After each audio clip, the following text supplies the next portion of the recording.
días a todos. Voy a hablar finalmente de qué debemos y no debemos comer, que es el tema del panel.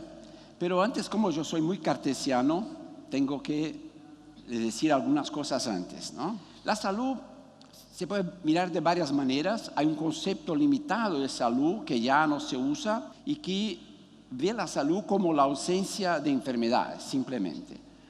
Hoy se entiende, y eso está en la definición de la Organización Mundial de la Salud cuando fue creada, que salud es un estado completo de bienestar físico, mental y social. Y así lo vamos a entender salud en esta presentación.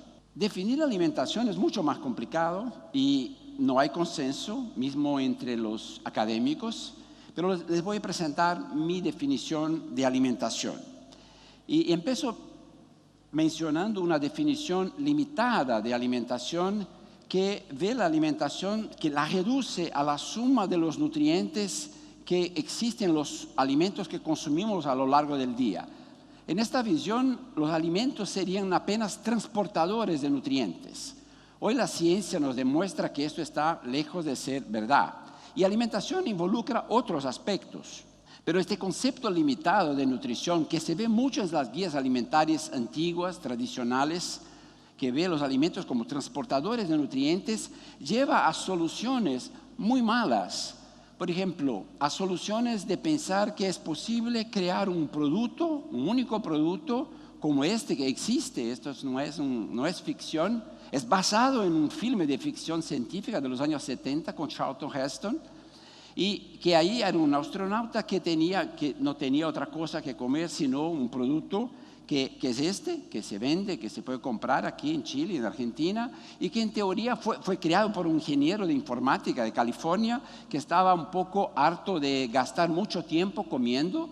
Entonces desarrolló este producto que tiene en teoría todos los nutrientes que uno necesita. Entonces no se tendría que consumir nada más. Esta es una visión muy limitada de la alimentación y muy limitada de las recomendaciones de lo que sería una alimentación saludable y sustentable.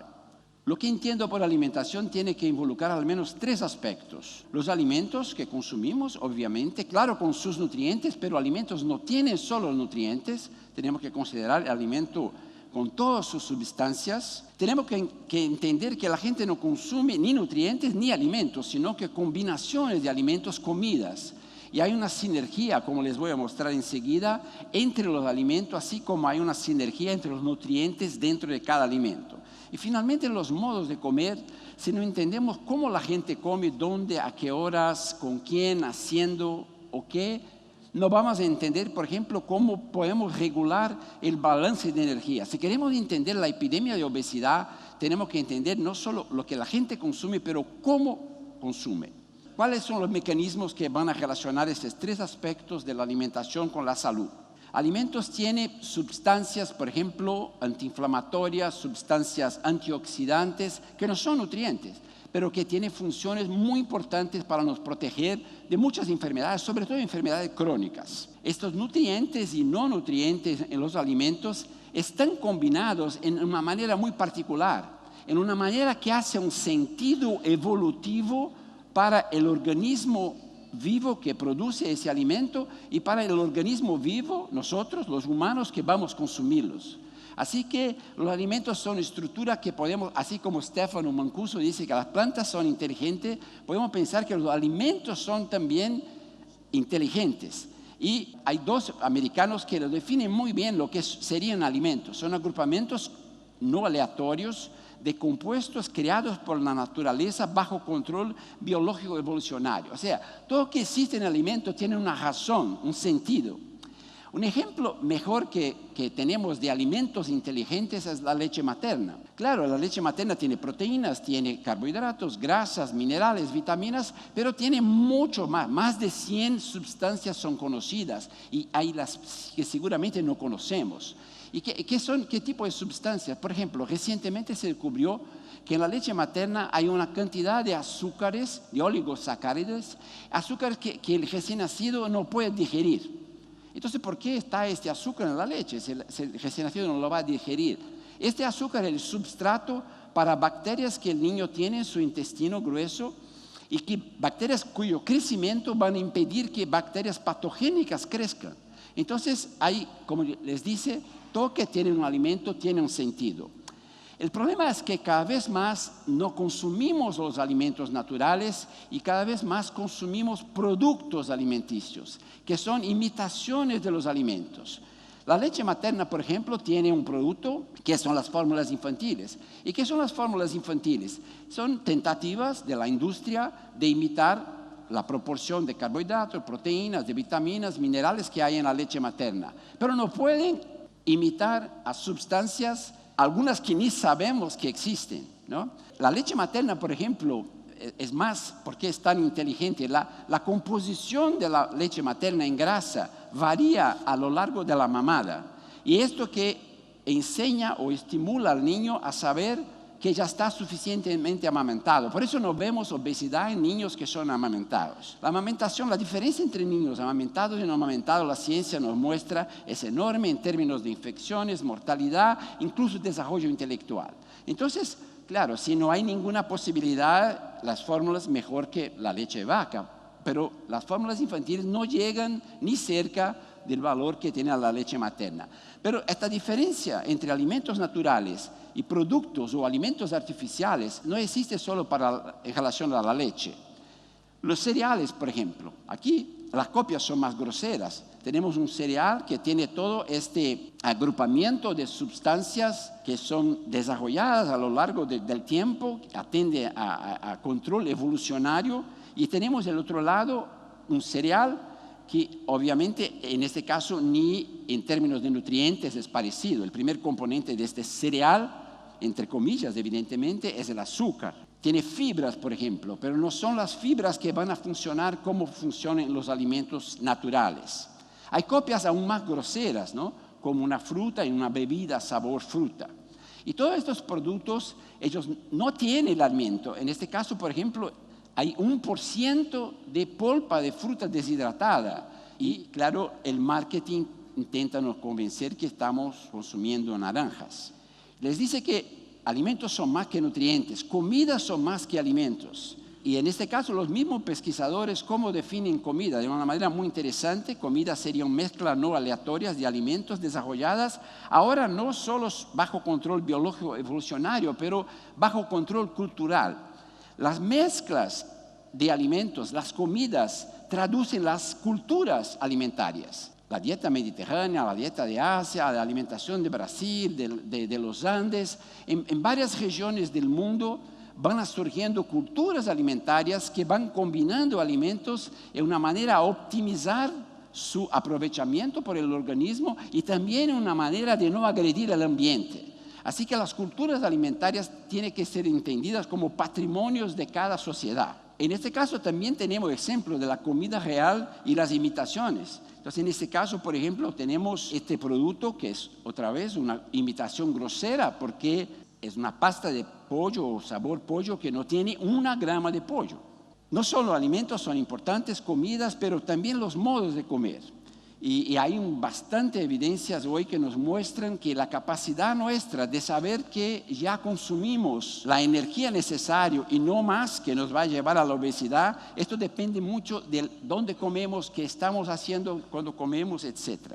Finalmente, alimentos, comidas y modos de comer influencian el bienestar mental y social. Y creo que este slide nos dice todo, no tengo que decir más. ¿Cómo la alimentación se relaciona a la sustentabilidad? Primeramente, vamos a definir sustentabilidad. Tomo esta definición bastante sencilla que nos dice que sustentabilidad se puede ser la capacidad de mantener un comportamiento indefinidamente sin determinar consecuencias no deseadas, presentes o futuras, para la vida social y el ambiente. Si tomamos esta definición de sustentabilidad, tenemos que concordar que una alimentación sustentable es la que deriva de un sistema que no produzca pobreza y inequidad, que no agote los recursos naturales y que no destruya la biodiversidad. Esto sería una alimentación sustentable. Pero ¿qué características? Ricardo ya mencionaba, muchas características del sistema alimentar tenemos que examinar para decidir si aquel alimento, cuál fue su impacto en el ambiente y en la justicia social, cuánto de agua, de energía no renovable ha utilizado, cómo fueron las técnicas de conservación del suelo, qué tipo de fertilizantes, la creación extensiva o intensiva, si hubo preocupación con la protección de la naturaleza, la intensidad del procesamiento de alimentos, el tamaño y uso de las propiedades rurales, condiciones de trabajo, justicia del comercio, ingreso, etcétera, etcétera. Todos estos factores tendrían que ser llevados en cuenta para que podamos definir lo que sería un alimento sustentable. Si tomamos entonces estas relaciones, estas definiciones en cuenta, ¿qué deberíamos comer y no deberíamos comer? Aunque el tema es muy complejo, las recomendaciones que se tiene que dar a la población en relación a eso no son complejas, son sencillas. Las recomendaciones sobre alimentación saludable y sustentable tendrían que tener 3 objetivos por lo menos. Tendrían que proporcionar o asegurar, garantizar una salud física adecuada. Esto quiere decir en los días de hoy tener un peso saludable, prevenir enfermedades crónicas, diabetes, obesidad tan comunes, prevenir deficiencias nutricionales, pero también objetivar más placer, convivialidad, interacción con la naturaleza, autonomía, sentido de pertenencia, o sea, atributos del bienestar mental y social que están relacionados a la alimentación, y también proteger los recursos naturales y evitar la contaminación, polución, etc. No es difícil. Las recomendaciones que pueden alcanzar esos objetivos no son difíciles. Trabajamos en Brasil durante 3 años en esta publicación, que son las nuevas guías alimentarias para la población brasileña. Es un documento oficial del gobierno brasileño y que se dirige a la gente, a las personas. No es un documento para profesionales de salud, aunque claro, los profesionales de salud sean muy importantes para diseminar este contenido. Y antes que les diga un poco cuáles son las recomendaciones de esta guía, déjeme decir que hubo una recepción muy buena de las guías en Brasil, no solo entre los profesionales de salud, la salud pública, pero muchos segmentos sociales, los agricultores, a ellos les gustó mucho eso, los movimientos culturales que defienden las tradiciones culturales y varios sectores sociales dieron un apoyo muy grande a la guía.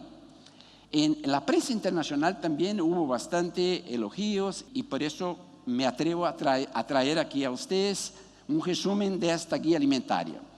Es una publicación que tiene 150 páginas, pero que tiene varios capítulos y tiene un resumen al final que lo llamamos 10 pasos para una alimentación saludable y sustentable. ¿Y cuáles son estos 10 pasos?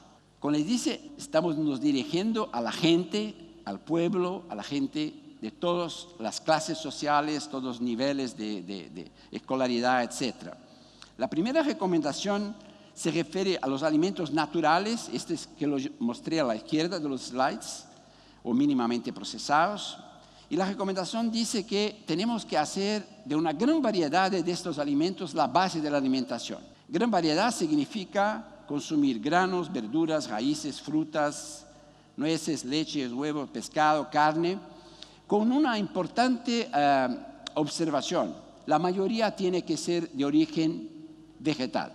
Y esto no solo por la cuestión de salud, pero sobre todo por la cuestión ambiental. Con base en esos alimentos es posible tener una alimentación nutricionalmente equilibrada, sabrosa, culturalmente apropiada y promotora de un sistema alimentario, social y ambientalmente sostenible. Pero no comemos solamente alimentos naturales, por supuesto. Estos alimentos, muchos de ellos lo podemos consumir como una fruta, un vaso de leche, sin preparación culinaria, pero la mayoría de ellos necesitan ser condimentados, temperados, cocinados, y ahí entran productos industriales que son muy importantes en la alimentación porque ahorran tiempo, permiten que se diversifique la dieta, y estoy hablando ahí básicamente de aceites, grasas, sal y azúcar.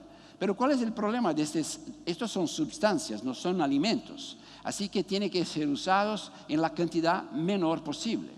Con cantidades pequeñas de estos productos se puede tener una alimentación que es sustentable, que es saludable y aún nutricionalmente equilibrada. Pero no son solo los ingredientes culinarios, digamos, que son importantes. Hay algunos alimentos procesados, que son en general alimentos antiguos, que los conocemos hace mucho tiempo. El pan y el queso son los 2 ejemplos más importantes, que son esencialmente alimentos añadidos de sal, azúcar o aceite, o sea, alimentos que la industria añade de ingredientes que la gente utiliza en sus cocinas. ¿Y para qué sirven esos? Otra vez para diversificar la dieta Y si están usados como parte de las comidas basadas en alimentos naturales, otra vez estamos muy bien. No queremos, y lo que la guía alimentaria dice, evite, y no es una cosa coma poquito, coma una vez a la semana, no. Evite los alimentos ultraprocesados. Hay muchos ejemplos, pero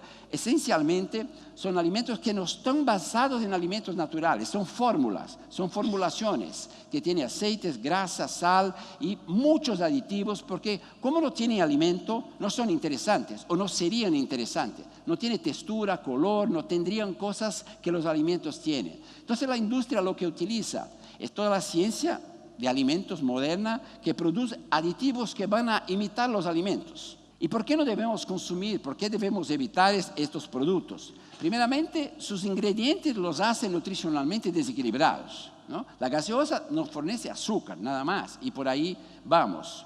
Pero no solo eso, esto es el aspecto nutricional. Su formulación y presentación y propaganda induce su consumo en grandes cantidades. Por eso que no nos decimos, tome una soda una vez a la semana, porque estos productos no son hechos para que sean consumidos una vez a la semana. Ellos causan habituación o mismo adición, y si la gente empieza a tomarlos, sobre todo si son niños, la tendencia es que van a consumirlos en exceso. Un otro problema, si consumimos una gaseosa, no tomamos agua, no tomamos leche, no tomamos un jugo de fruta. Así que este alimento entran y deslocan, sustituyen el alimento natural. Y finalmente, las formas de producción y comercialización de estos alimentos afectan de modo desfavorable la cultura, ¿no? La convivialidad. Son alimentos listos para consumo, que la gente los consume sin mesa, sin cuchillo, sin nada. Compromete también la vida social y el medio ambiente. Para producir estos productos se necesita mucha agua, mucha energía, tienen un impacto ambiental. Entonces no es solo la carne que es un problema, estos alimentos ultraprocesados también son. ¿Y cómo distinguir estos alimentos procesados y ultraprocesados? En la guía enseñamos a la gente que miren, ahí sí, en este caso, mirar el etiquetado. Pero no mirar el etiquetado de nutrientes, que esto no se entiende nada, pero mirar la relación de ingredientes. Y lo que vamos a ver es que los procesados siempre son basados en un alimento, ¿no? Una conserva de arvejas tiene arvejas, ¿no? Claro, tiene sal también, puede tener otra cosa. Una conserva de durazno siempre tiene alimento. Los alimentos ultraprocesados, primeramente, son hechos de muchos ingredientes. Muchos ni tienen alimento, o cuando tiene es una proporción muy pequeña, y lo que tiene sí son exactamente ingredientes totalmente desconocidos, que la gente no utiliza en sus cocinas. Entonces, esa es una manera muy práctica de identificar lo que son ultraprocesados. Hay una otra manera, y esta no lo pusimos en la guía, porque la guía es un documento oficial del Ministerio de Salud, pero aquí les digo a ustedes, es saber quién lo produce. Porque este mercado de ultraprocesado es dominado por 10 empresas en el mundo. Estas 10 empresas nos venden $1 billón al día. Y estas empresas hacen las políticas de promoción de alimentación saludable y sustentable en América Latina sean muy difíciles. Y el ejemplo de Chile, de Perú, de México nos muestra esto muy bien. La quinta recomendación no es sobre lo que comer, pero cómo comer. Comer con regularidad y atención en un ambiente adecuado, siempre que posible en compañía. Entonces, son orientaciones sencillas que van a hacer con que la gente, sobre todo, consiga manejar mejor el control de energía, por lo tanto, la prevención de la obesidad. Las 4 recomendaciones finales no son sobre lo que comer o cómo comer, pero son sobre acciones o comportamientos que van a facilitar que la gente pueda adoptar estas recomendaciones. La sexta recomendación es sobre dónde comprar los alimentos, ¿no? Y ahí decimos a la gente, las gasolineras no son el lugar ideal de comprar alimentos, ¿no? Las gasolineras son un lugar para abastecer el auto, no abastecerse de alimentos. No, parece obvio eso, pero cada vez más sabemos que la gente encuentra a veces alimentos apenas en lugares de este tipo. Y toda parte ahí de producción agroecológica, y la guía es bastante equilibrada. Sabemos que hoy día es imposible que toda la gente va a comer orgánicos de base agroecológica, pero si no empezamos a hacer eso, nunca vamos a llegar a este punto. Hay una recomendación muy importante sobre habilidades culinarias, y estamos resgatando la importancia de cocinar. Sin habilidades culinarias es imposible evitar los ultraprocesados. Los ultraprocesados fueron creados por la industria para que la gente no tenga que se preocupar con la comida, en cocinar. O entonces la gente que no sabe cocinar, ¿qué se alimenta? ¿De ultraprocesados o de carne? Porque la carne tampoco no se requiere, no se necesita muchas habilidades. Entonces, saber cocinar es algo muy importante, claro, esto se detalla mucho con los niños, las escuelas, etcétera, etcétera. La otra cosa es que la gente dice, no tengo tiempo, voy a perder tiempo con eso. Ahí el secreto es planear el uso del tiempo y, claro, dar a la alimentación el espacio que ella merece. Y hay varias orientaciones prácticas sobre planeamiento de compras, etcétera, etcétera. Y siempre la gente come en casa, ¿no? Puede comer fuera.